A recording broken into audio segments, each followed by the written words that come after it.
Hello.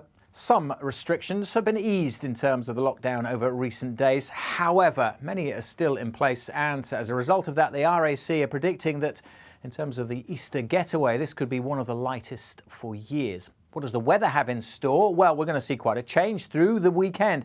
Dry and fine for many on Friday and Saturday. Cooler than it has been, certainly, but then it has been very warm for many of us these past couple of days. But much colder air then arrives through Sunday and into Monday.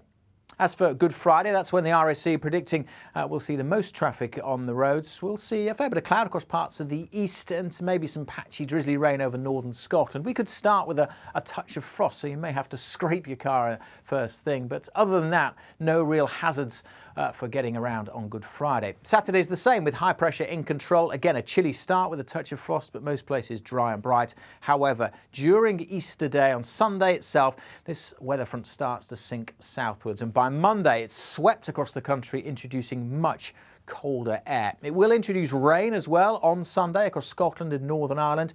Again, for the bulk of England and Wales, fine conditions for most of the day, dry and bright. Some rain getting into northern England late on. And then it's behind this weather front, that band of rain, that we start to see things potentially turning wintry. A big shock by Monday, when things will be an awful lot colder. Frost, ice, there will be some snow showers as well. At this stage, it may not cause too many issues on the roads because the roads have had time to warm up. However, there will still be some snow falling, reducing visibility at times.